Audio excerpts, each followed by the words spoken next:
Right, we're now back into our final workshop session. Uh, Again, we've got Paul delivering this session.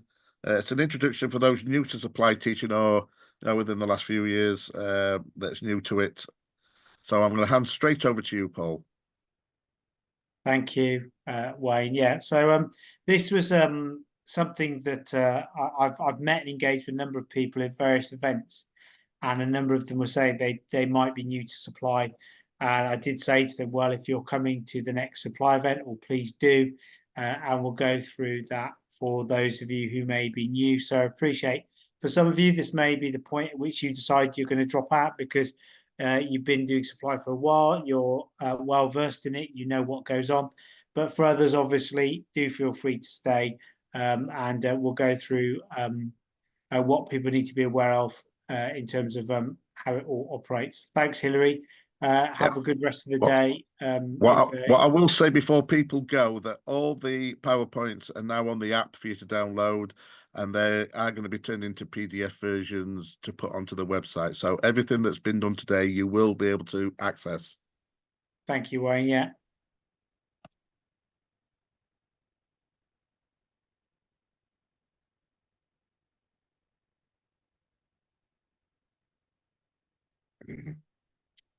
Okay, so as we were just discussing, and as Wayne pointed out, this is an introduction for those who might be new to the world of supply teaching, and we have seen certainly the data from the most recent surveys tend to suggest we have seen quite a few people that are new to supply teaching, and as I think Andrew, one of our colleagues, was mentioning earlier on, ECTs, etc. So we are seeing more people seeing supply as a way in, or as a way out, depending on where you are in your career. So I'll take you through some of this information, and hopefully it will give you some help and useful tips.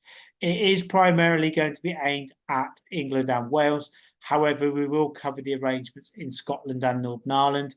The one reason why we won't spend a lot of time on that is because the arrangements are, to be fair, much simpler in the way you can be employed. But we'll get to that when we get to it. So I'll take you through the presentation and take any questions at the end. So if you are looking to do supply in England or Wales, essentially there are three main routes into doing that. One of them is direct employment. So you engage with the school decides they want to employ you, and you're employed and payrolled and processed through an arrangement directly with them. The other way is to be employed through local authority pooled supply. Now, that is ever diminishing. We've seen agencies come in and take on the lion's share of the market. So there are less people saying they do local authority pooled supply. But essentially, if you do that route, then obviously you sign up with the local authority, and they basically take bookings from schools when they're required. And they have somebody, send the local authority, who is managing this and processing the payroll and approving it. And in those two arrangements, direct employment or local authority pooled supply, you should be paid to the relevant scale, and you will be able to access teachers' pensions, which I know Dave gave a very informative webinar session on previous to this. So those have occurred, and if you look statistically, direct employment through schools increased during COVID because lots of schools wanted to retain the supply teachers. They didn't want to impact on bubbles, as it were at the time, so they would employ people directly. And local, so they have sort of diminished a bit, although some schools are starting to see the need for more direct employment because they can retain the services of a supply teacher. Local authority pool supply has diminished significantly, as I said. So now we see the vast majority of our supply teacher members are employed through a supply agency. And obviously that does include the use of an umbrella company. So if you're looking at engagement through a supply agency or through the use of an umbrella company, then as we have discussed before during the day, but reaffirming it again, essentially there are three parties So there is you as the supply teacher. There will be the agency that you've signed up to, and there will be obviously the school or client, or sometimes the end user as they're called, and they're the ones who ring up the agency. The agency then rings you and they say, are you available? And they book you and your work is booked. Now, obviously, when you go through an agency, there's a process of signing up. You will go and you will present them with your most recent P45, and then obviously you will then go through a process of signing up with them, and we'll talk about that a bit more in terms of what they've got to provide for you a bit later on. So just to go back to the arrangement, so obviously you as a supply teacher will have an overarching contract with the employment agency, which may or may not have been provided to you in a KID. It should be, but you'll get that. You can get it in a number of ways, but it should be in a KID. So you've got an overarching contract, and then obviously you may then get a contract for each assignment you undertake. And the agency may say to you, well, here's what you said in your overarching contract. You're willing to work for £150 a day. Today, this school will take you, but they will only pay 140. Are you happy to do that? You will either say yes or no. When you go through an agency, then obviously the school completes a timesheet for you, which confirms the hours and the days that you will have worked. The employment agency then, following that, raises the invoice, and obviously then pays you once any deductions have been made, and that's the way it works. Now, I know a colleague earlier on did ask us, well, what about the umbrella company? And this diagram tends to sort of describe the way the umbrella relationship works. So you may not have an overarching contract with the agency, but instead you've decided you're having an overarching contract, or you're managed through an overarching contract with the umbrella company. Okay, so the umbrella company will be treated for, say, tax purposes as the employer. And as we described earlier, the main benefits of this for the agency is they're pushing stuff out to the umbrella company. And they might, the agency can negate its obligations in terms of national insurance, payroll administration, because that's farmed out to the agency. So as you can see here, if you're the worker, you work for the end client, the client pays the agency then retains a margin, pays the umbrella company for the services of the worker, and then the umbrella company retains their margin, covers all the costs, and then any expenses, and then the money gets passed to you. So that's the way it works. So as I said, if you are working in Northern Ireland, the arrangement is very different, because the only way you can be a supply teacher working in maintained schools is by registering with the Northern Ireland Supply Teacher Register. And obviously that is a nationwide thing. There is an online platform that provides a database. Just noticed there's a slight spelling mistake there, apologies. A database of, not a database for supply teachers. So there's a database of supply teachers, and obviously those supply teachers are then booked by schools to provide cover during teacher absence. And only supply teachers registered on NASUWT, as it's called, should be employed to work in schools. And there are a couple of Department for Education in Northern Ireland circulars. They issue notices, sometimes called TNC notices, or they issue circulars in Northern Ireland. And those circulars will instruct and advise what schools should do. And one of those circulars makes it clear that all supply teachers employed by schools must be booked via the NASUWT platform. So it's important to understand that in Northern Ireland, it's far more regulated. There are no agencies booking teachers into schools, and basically everybody's booked through this national platform. Everybody's paid to scale, and everybody gets paid TPS. So it is a system we would advocate. We think is a good system. It seems to work. There aren't as many problems maybe as there are potentially in England and Wales, but it's a very different system.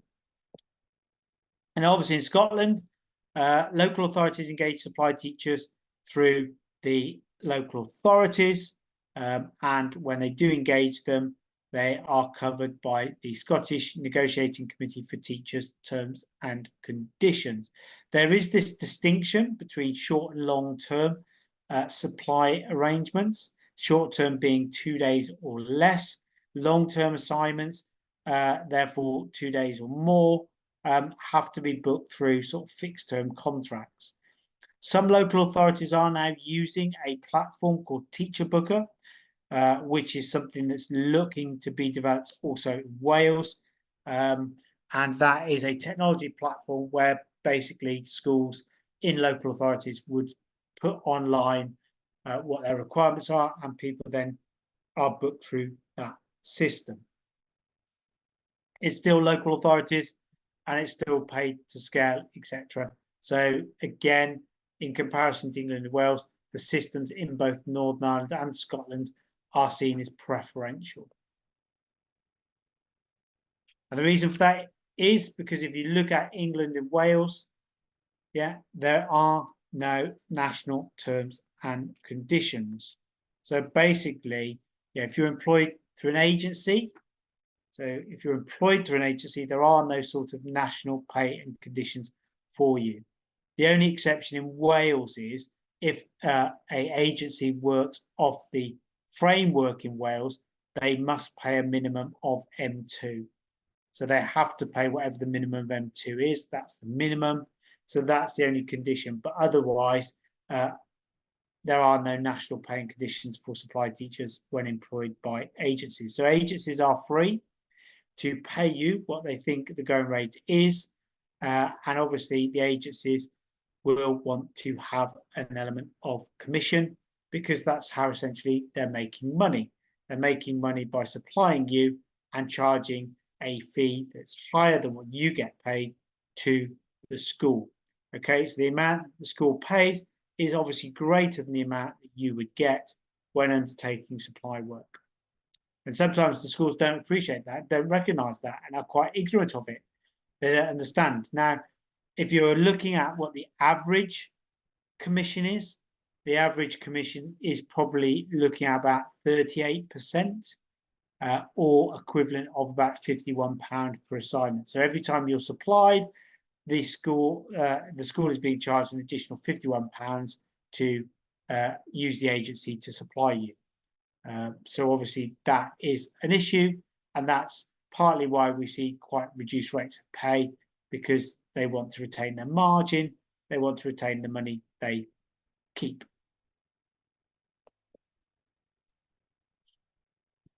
So when you work through an agency in England and Wales, you are not considered an employee. So when we talk about the conditions and your employment rights, you don't have the same suite of rights that an employee would have or a permanent teacher would have, because you're a worker.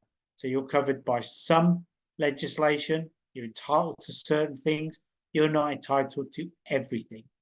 Okay, and Regulation 3/1 of the AWR defines agency workers as somebody who is supplied by a temporary work agency to work temporarily for and under the supervision, direction and control of a hirer.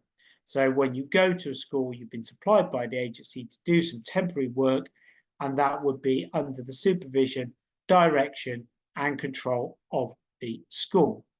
Okay, or you could be, you've got a contract with a temporary work agency, which is a contract of employment with the agency, or any other contract with the agency to perform work or services personally. Okay, so if you are working through an agency, then you often are seen as an agency worker. The law would see you as an agency worker, and that's because you are paid by the agency, and therefore you're not an employee of the school.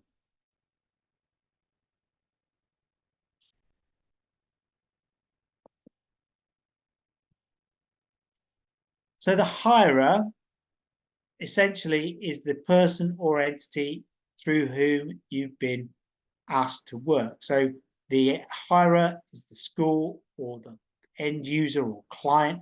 They are going to be the school, and they're going to want a supply teacher.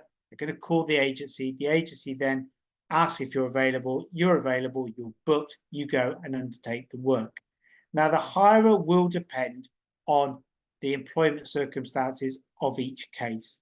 And what I essentially mean by that is, if you're working for a local authority maintained school, then in community, voluntary controlled or community special schools, the hirer would be the local authority. Whereas in foundation and voluntary aided schools, the hirer is the governing body.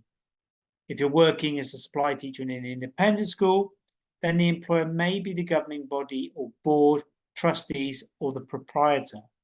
If you're working in a multi-academy trust, standalone academies, free schools, and trust schools, the hirer would be the proprietor, person, or organisation through which you've secured the work.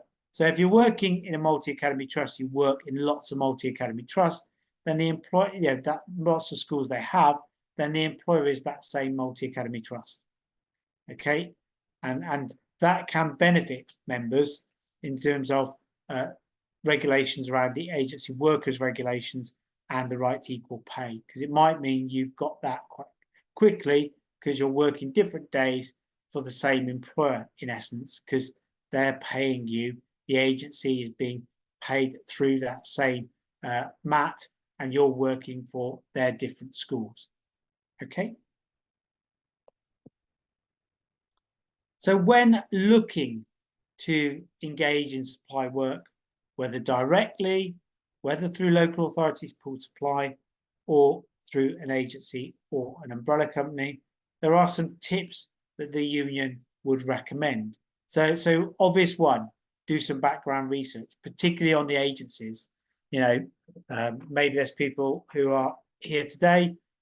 You could, as a takeaway, develop a WhatsApp group, and obviously you could be communicating, and they may work for an agency that's got a branch in your area. They may be able to tell you what that agency is like. Does it offer good rates of pay? I've engaged with supply members for a number of years now. Some supply members have a preferred agency they would rather work for. They offer better rates of pay. They've treated them better. And that was particularly something we discovered coming out of COVID. Some agencies were far quicker to protect their workers and some agencies weren't. So there are better agencies out there, and there are worse. So do some background research, see what you can find out about them. Also find out maybe what your market value is. What's the subject you teach? What age ranges do you teach? Do you have something unique that means you've got a unique selling point, and you can obviously use that to your advantage for procuring a greater rate of pay? Check with the agencies, see if they hold accreditation. We would always say, look at the agencies, are they part of a trade body? So there are two main trade bodies, ABSCO and the REC. And we mentioned earlier when I gave you an update, we do engage with the REC. So we've had arrangements with them for a number of years in terms of talking to them. We can raise issues with them. We've even given presentations to them about the experiences of our supply teacher members. So look and see whether they hold accreditation. Are they on the CCS procurement framework for supply teachers in England, or the National Procurement Service in Wales? So look around. Some agencies are more reliable in terms of the work they are able to offer you, whereas some work with more schools across a bigger geographical area. Some agencies might offer you CPD. It might be free. So social media, look online, talk to people. The list of agencies that put people on furlough could be used as a barometer. We publish daily rates for supply teachers, which are based on the STPCD and the recommendations of the School Teachers Review Body. Maybe use those as a starting point to understand what your worth is, where you think you should sit. And remember, you don't have to simply accept what the agency offer you. You can decide what your minimum rate might be and what you will or will not be prepared to accept. Don't hesitate. I think teachers are very, very reticent to ask about their value and their worth. Don't hesitate to ask about, what your rates of pay are. Look at other agencies and saying, well, I'm getting paid this with agency A. I would like agency B to maybe look at increasing its rate of pay. I really enjoy working for you as agency B, but unfortunately, the rate of pay you offer isn't as good as agency A. I'm a good worker. I get you lots of work because I'm the commodity that goes out there and promotes your agency. So I'm doing a lot of good things for you. So there are lots of things to consider in terms of tips around how you engage and maybe understand your value in the marketplace, as it were. And those include revisiting your pay on a regular basis. So as I was saying, we know that there was a 5.5% pay award in England and in Wales for teachers in maintained schools. So obviously, work on the basis that, what's a 5.5% increase in what your daily rate would be? Maybe start to factor that into conversations. Maybe have conversations about what more could you get? It may not be the 5.5%, but if you start there, it's a negotiation around what increase you could look to achieve.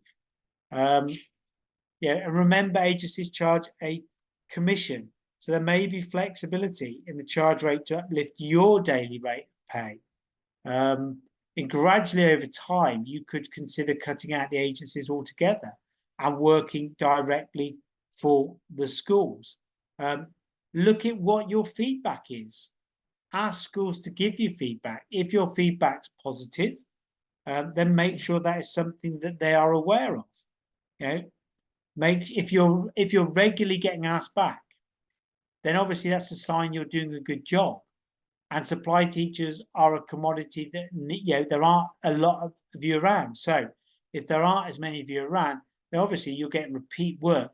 Then your sense of value goes up, and what you are worth goes up. You could attract a greater rate of pay potentially. Are you willing to work in challenging schools? Maybe that's an argument and conversation about increasing your rate of pay. So all of these things are things for consideration, because they always give you a bit more leverage when discussing your daily rate. When you're at a school, if the school's challenging and difficult and it's not what you think, you could, in terms of the way the regulation works, you could walk away if there's no notice period. So you could negotiate an increase in your pay there and then if the school can't find somebody else to come and do it. So these are things that can be used as you engage with agencies and or with schools over time. Circulate your CV maybe. Make sure your CV is up to date, including all the positive feedback you've had and quotes from or testimonials from schools where you've worked.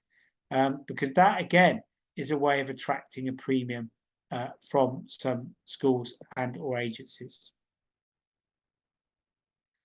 Make sure when you're planning and preparing for an assignment that you're asking for the information that will help you be more prepared to undertake that assignment.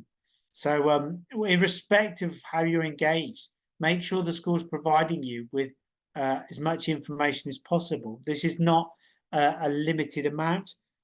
This is not an exhaustive list here, but it could be the timetable of the school day. Obvious things that the school may not think about. Make sure you've got time to read and digest that. The schemes of work for the subject you're teaching. What age groups, what topics, where will the resources be? What are the fire evacuation procedures? Is there a school handbook? The list goes on and on and on. And I think on our website, we have got a list of the things that members should be looking to ask about when they're seeking to be engaged on an assignment. Because again, these things reflect on you. Asking about it shows you're a professional. You're treating the job with professionalism. You're being detailed, you're being forensic, you're being prepared. And then obviously getting information, digesting it, then being able to walk around the school feeling more appreciative of the scenario, the situation, because you've read and seen that information, that then can give off a much more positive vibe in terms of how you're seen in that school. So do those things. Look for that information. Ask your agency for it. Again, it's that sense of professionalism that may mean, as a consequence, you're asked back, and you're asked back more likely than somebody else.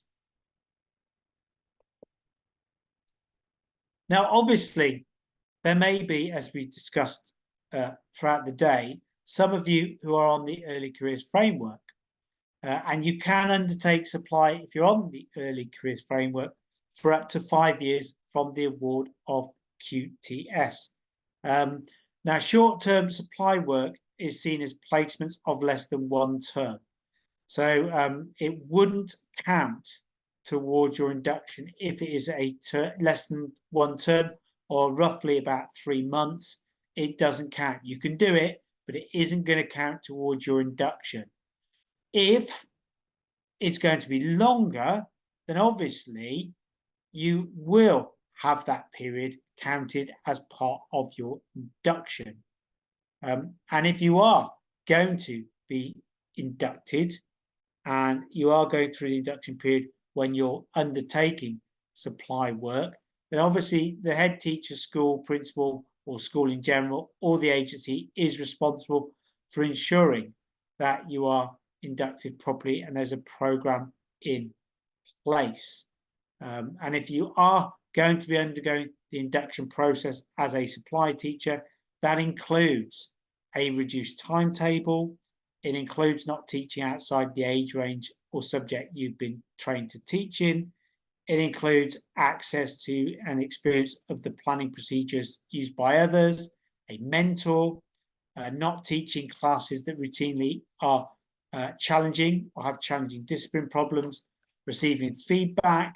So, if you are going to be captured by the induction period because of the length of time you're in a school, obviously the school has to take that seriously and start to put in place mechanisms to help you through the induction and to be able to record that properly.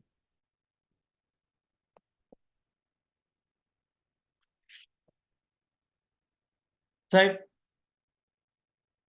we know now how you might be employed, and we then start to look at the law that sits behind that. And I always get people to think about this as being a journey. So a supply teacher, when you go through the door on day one, you have certain rights and entitlements under what's known as the AWR, or the Agency Workers Regulations. And you have rights under AWR after you reach 12 weeks. So there are day one rights, and there are rights that you acquire after 12 weeks. On the day one rights, you are also covered by what is known as the conduct regulations, and they provide an expectation of how the agency should engage you and what information you should be provided with, and how you will be, for example, how you will be paid, etc. Okay.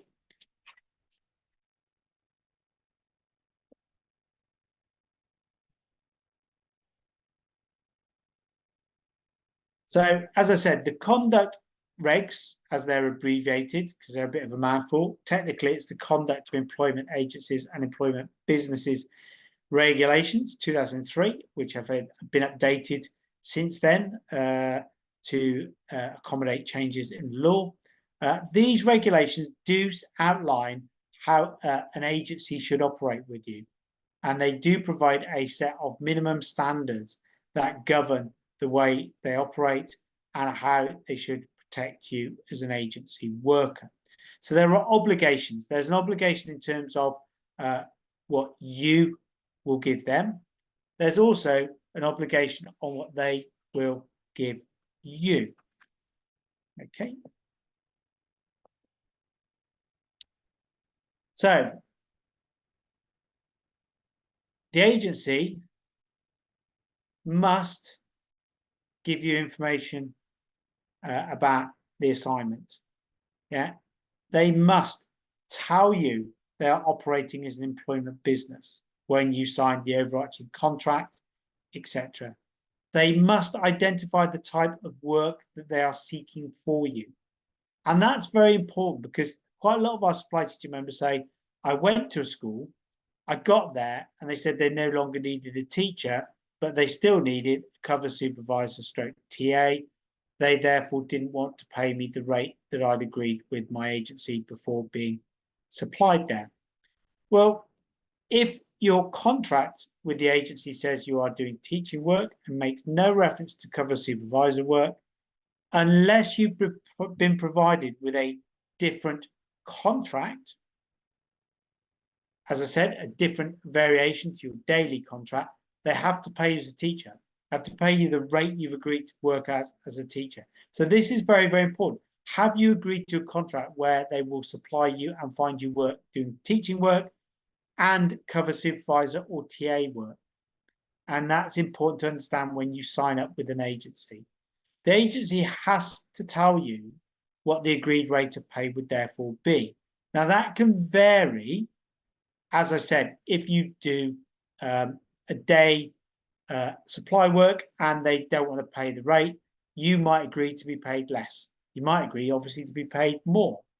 But if there's no such agreement, then the rate of money or pay you get is the rate you've agreed in your overarching contract. They must also tell you how you will be paid. So it must outline whether it's paid weekly, monthly, it must be identified, and that be identified in the information they provide to you. It will also be clear, and this is because this is part of the conduct regs, they can't withhold payment because the school didn't pay the agency. So there is no excuse for the agency not paying you. If you agreed to be paid on Friday, the agency might say, well, I'm waiting for the timesheet. So that might be a rationale or reason for a delay, but you should be paid when you are told you will be paid and paid for the work you've undertaken. You are also paid for all the work you have done, even if not paid by the client. Okay. You must be told about your holiday entitlement, holiday pay, and in your contract, it may reference a notice period to be given or received by, given by you or received by the employer that you're working for. Now, when you look at what you are supposed to provide the agency, then obviously the agency will need to see proof of who you are, some ID, bank details, DBS clearance, and those sorts of things. They may even, or they will need to check on the right to work, the right to remain in the UK as part of regulations required by the Home Office as well. So there is a two-way process. This is the information they'll provide for you, which will be identified in your overarching contract, and you will be expected when you sign up to provide the agency with information as well. And once those checks are complete, obviously you can be supplied.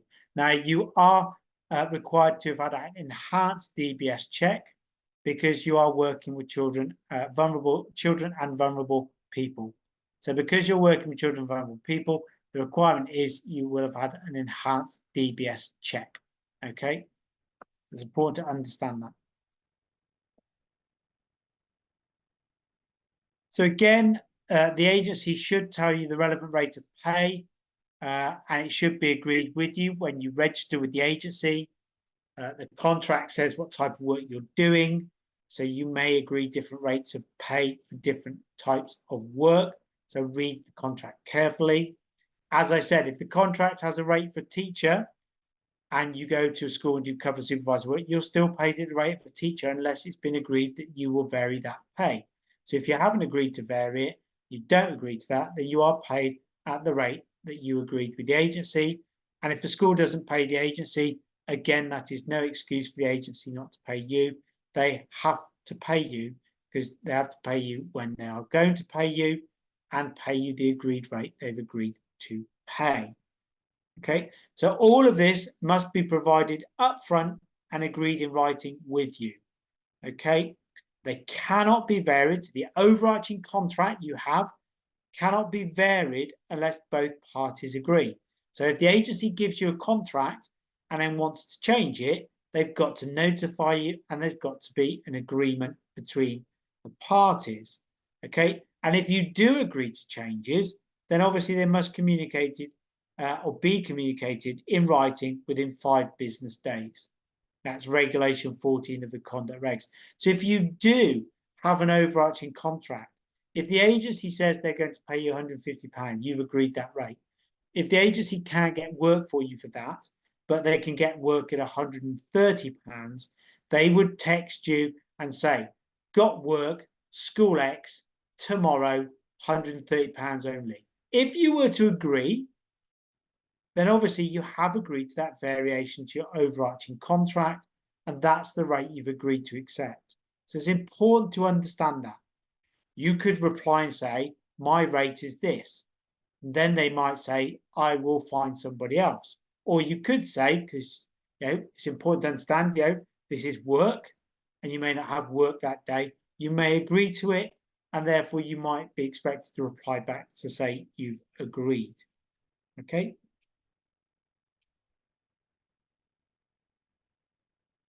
The agency is also obliged to provide you with the information about the school they are going to supply you to.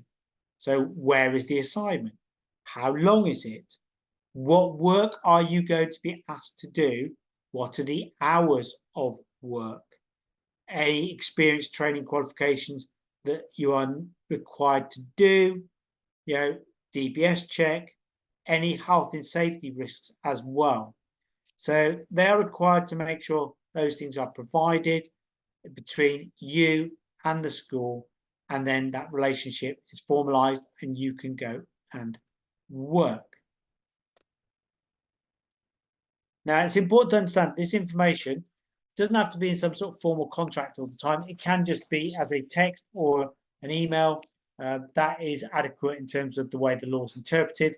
So if you do agree to a variation, it could be a text message. Are you willing to work for £130 to stay at school X? If you say yes, that's seen as being okay. That's agreed. Therefore, they can charge and pay you that rate. So it's important to understand that. And when you look at contracts as well, one of the things we're noticing is that a number of contracts now sort of commit to not paying you any less than the national minimum wage. So it's important to look at your contracts, because supply teachers often get a contract where you agree a daily rate of £150 and that's the rate you're paid.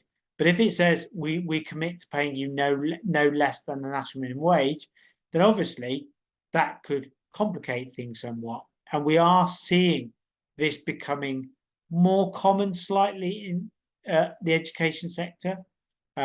Most of the time people agree a daily rate and they get paid for a daily rate irrespective of the hours they work, because it's a daily rate, it's not an hourly rate. So that's the other thing to look out for.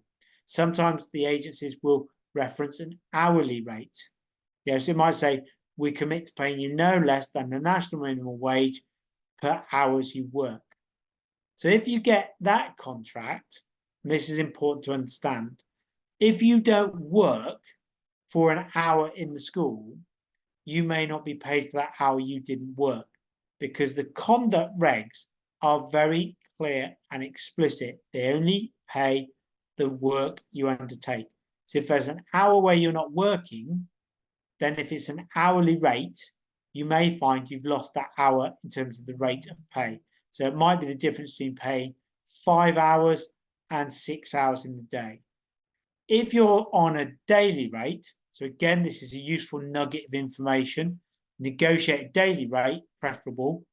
If you're on a daily rate, it's insignificant whether you do work during that hour, because you are paid a daily rate.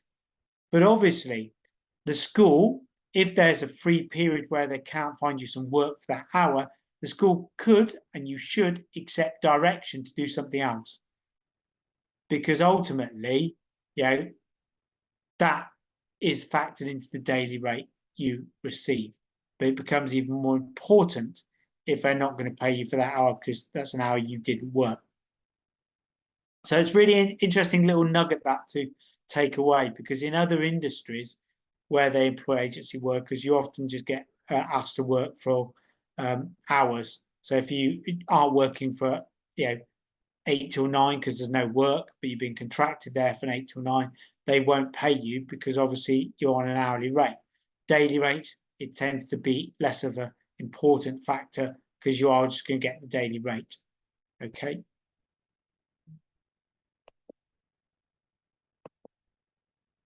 Apologies. So I've just given you an example here because often there is no notice period. So we get a lot of supply members. So this is another important thing to look out for in your contract. This is just an example. So it's not always going to be clause 9, 9.1 or 9.2. It could be any clause in the contract. Read it carefully. But it will tell you whether or not there is a notice period.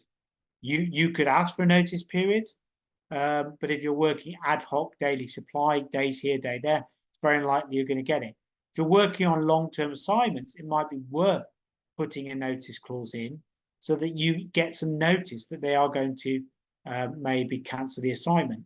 If you don't have that, then obviously at any point, as stated here, any one of the 3 parties, you, the school, or the agency, can terminate the assignment, without any liability immediately.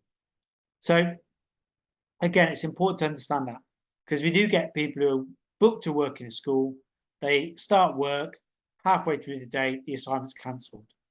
And if the school just decides unilaterally it doesn't want you there anymore, it doesn't need you, somebody suddenly come in who were supposed to be absent for the whole day, they've now made an appearance and they're in school. If they're in, the agency and the school could just cancel the assignment. The agency might get a phone call. The school says, we don't need you anymore. They cancel the assignment. Or the school just says to you, we're going to inform the agency, but you don't need to be here for the afternoon. That is very frustrating, I appreciate. But that is one of the regulations. It's permissible. So obviously, think about this very carefully when you're looking at your contract. It can work in an agency worker's favour. So if you think back to the scenario I discussed earlier, you go to school and it's very challenging, it's very difficult, and you've turned up, you didn't expect it to be like that. You could also say, I don't want to be here anymore. Or you could say, I'm willing to accept this assignment. I would expect my daily rate to be this instead of this. I would like my daily rate to increase by £10 for the day, or £20 for the day, or even £30 for the day, depending on what you think it's worth to be there. So, and if you've arrived at school and the school is in desperate need of somebody, you don't like it, then obviously that gives you a bit more bargaining power, because they are not going to find somebody else, and therefore you're more likely to be able to secure potentially an increase in what you might be normally expected to work for. But it's important to understand as well, if you go somewhere and you think it is a risk to your health and safety, you don't have to stay there because there's no notice period. So if you go and you do think this is not, I do not feel comfortable here, you can walk. You just say, I'm going, terms of my contract permit this to be done. So I don't like this. I feel very unsafe here. It's a bit of a concern. And you can obviously make a decision to walk if that is what you feel is the right thing to do. Now, agencies can charge what is known as a finder's fee. So essentially, as a supply teacher, you are the agency's business. It's a bit like a transfer fee in football. So if a footballer wants to go to a different football club, there's a transfer fee involved. The clubs pay that fee. That's agreed, and that footballer goes to that club. So essentially, this is basically the agency doesn't want to lose you. You are their business. You are their model, and therefore, if they are going to lose you because the school wants to employ you permanently, the agency can charge them a finder's fee. But they can only charge out in certain circumstances. It's quite complex, as you can see. and often the bar gets set back to 0 because there's been a break. So that can pose a problem as well. But the two key things are an agency can only charge a finder's fee if they've made it clear to the agency, the school, that is what they're doing. So it must be clear up front. Secondly, they have to offer the school the option of extended period of hire. Basically, if the school takes you on beyond the duration of the original assignment, then that means, as it's an alternative to a transfer fee, that has to be explained in the contract. And the final thing, they can only charge something that is proportionate. It cannot be so unreasonable as to prevent you from permanently being employed by that school. So what does that mean? So if a school is being charged by an agency tens or 20 thousand pounds to recruit you permanently as a finder's fee, that would be unreasonable, because it's so unreasonable the school are never going to hire you. Now I know obviously there are different definitions of what's reasonable, and that would need to be seen on a case-by-case basis. But we have had examples where a school leader is recruited through an agency. The agency has said to the school, you have to pay 60% of their annual salary as a finder's fee. That to me is unreasonable. That's prohibitive. It's stopping the school wanting to employ you if you are in that position and you could fill that gap they've got. So it shouldn't be that prohibitive. So it's important to understand that. So finder's fees can be charged. We would like them to be removed. We've campaigned about the misuse of them for a number of years now, but they are still a legitimate thing that the agency can charge if the school wants to take you on permanently. There are potential ways around this.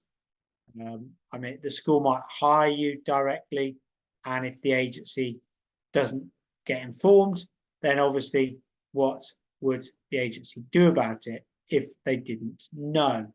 The other thing as well is obviously if the agency was made aware, the school could say, okay, that's fine.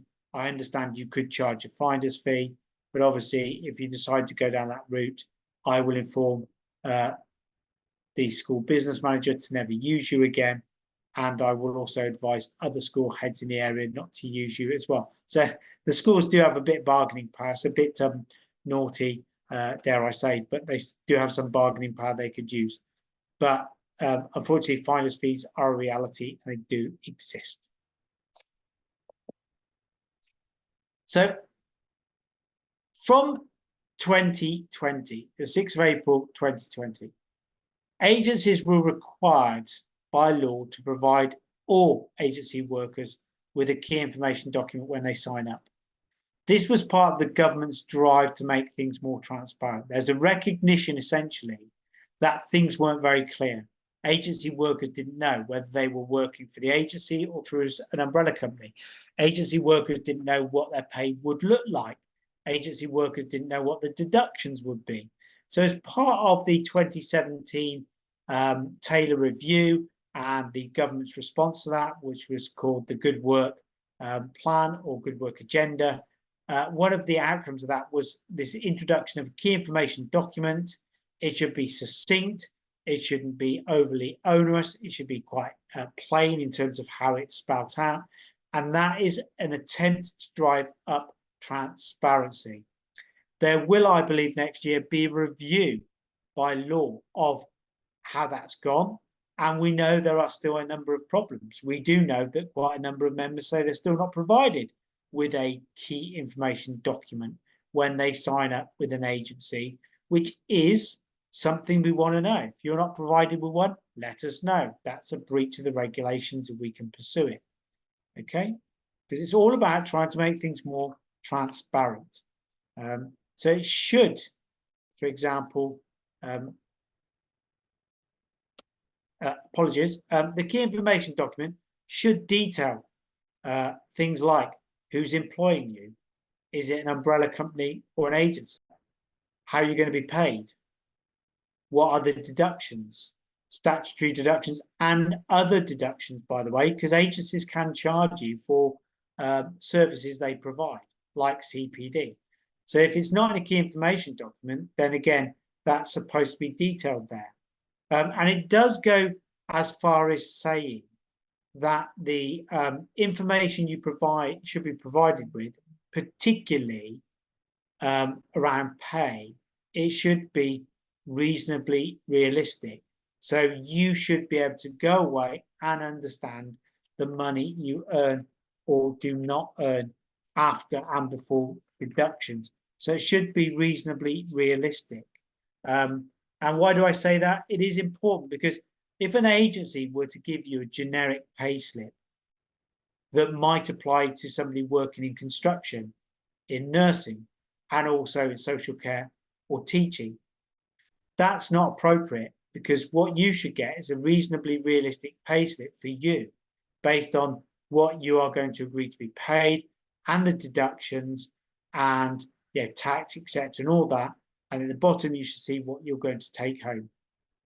Okay, so it should be a reasonably realistic pay slip so you can understand the deductions that are going to be taken from you. So I think I've finished there. There is more advice on the key information document and the conduct of employment agencies and businesses regs on the relevant link there at our website. So I do advise people to look at that. But hopefully that's given people a bit of information around what should happen when you're engaged. Now, we have, and I will be putting this out there in a bulletin at some stage, we have got arrangements. We do work really closely with a group called the Low Income Tax Reform Group. We've got, they're very good. They come and give presentations, and they've got access to a tool. And I think Matthew referenced this earlier on this morning. HMRC are producing a tool which will enable you to assess whether you are being paid correctly or whether they are scamming you or skimming off your wages. We've got a relationship with the Low Income Tax Reform Group, and if you go to their website, you can basically use that, and it will enable, they've got an algorithm, and if you put in the relevant information, it will tell you whether you're being paid correctly. So we have got a relationship with them. I'll be publishing some more information about that.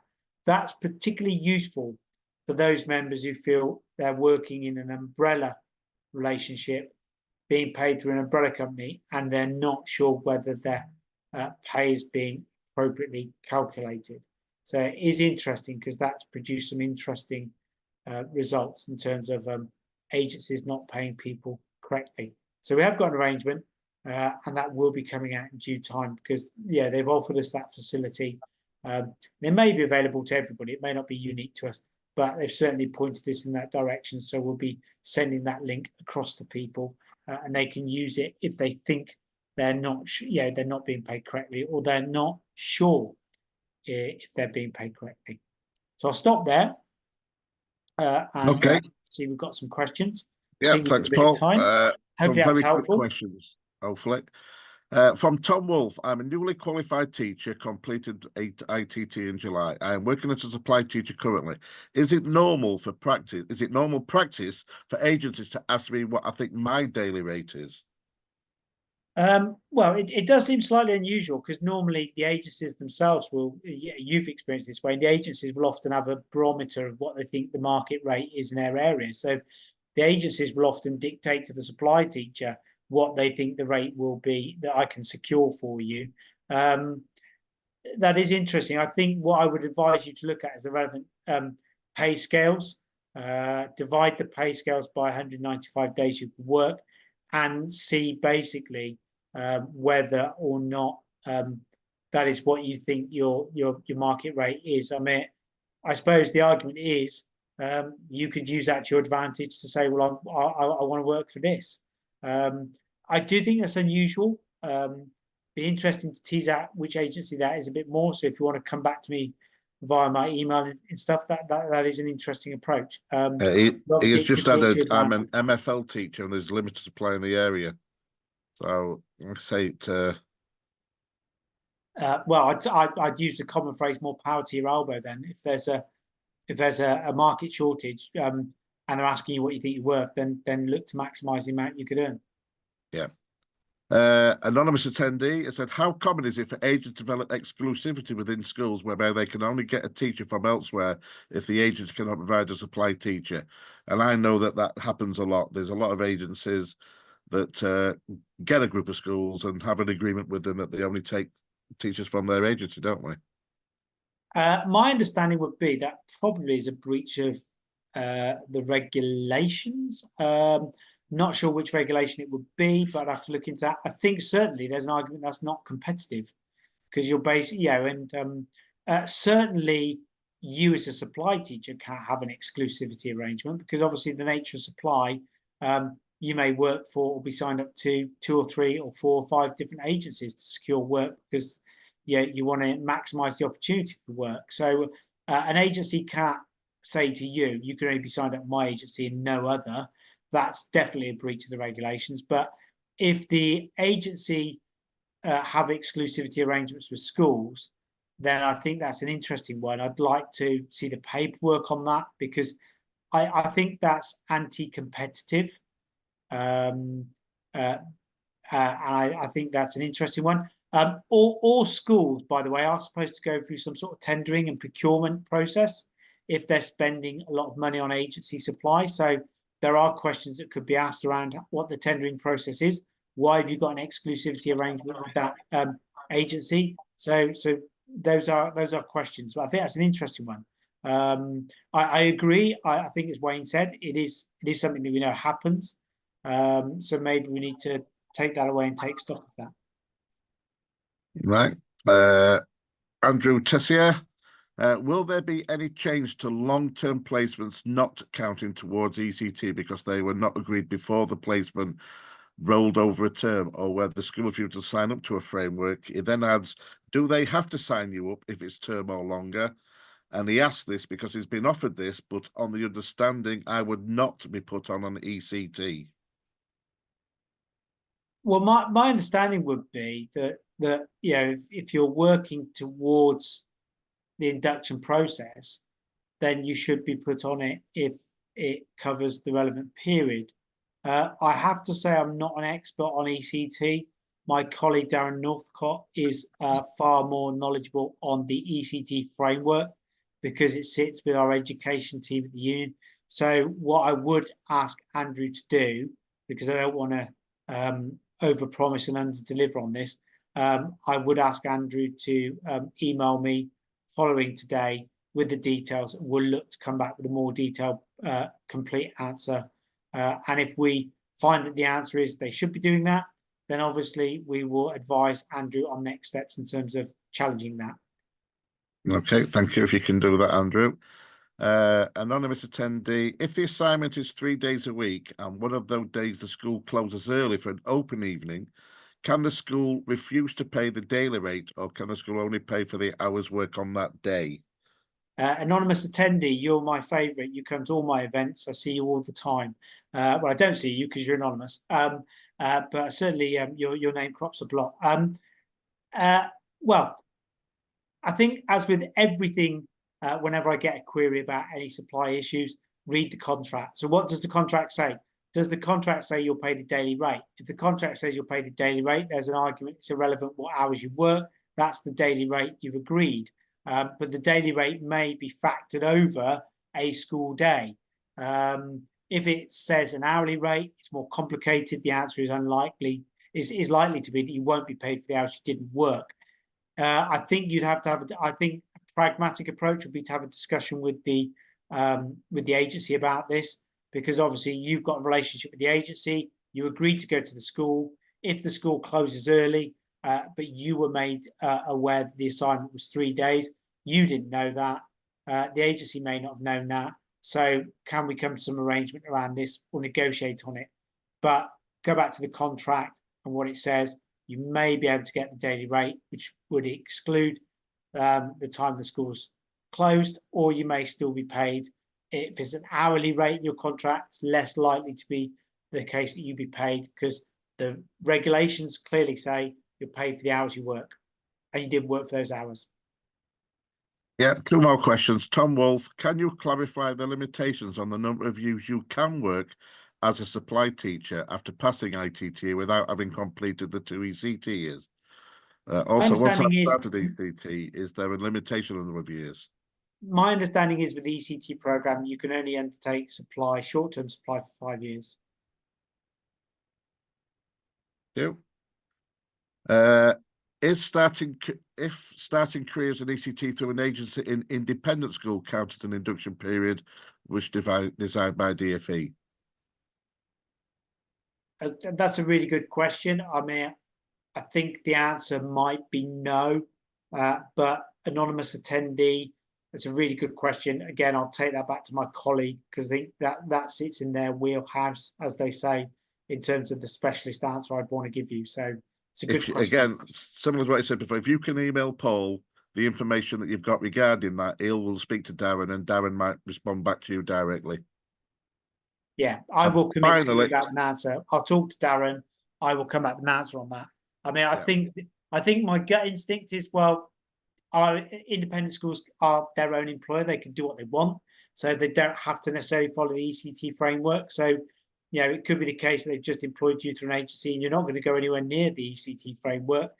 We have to bear in mind that independent establishments don't have to employ qualified teachers. So the ECT framework is an irrelevance to them because they don't have to employ a qualified teacher anywhere in the first place. So I will just, sorry, Wayne, whilst we're here, I will just put in my address in the chat again in case anybody missed it.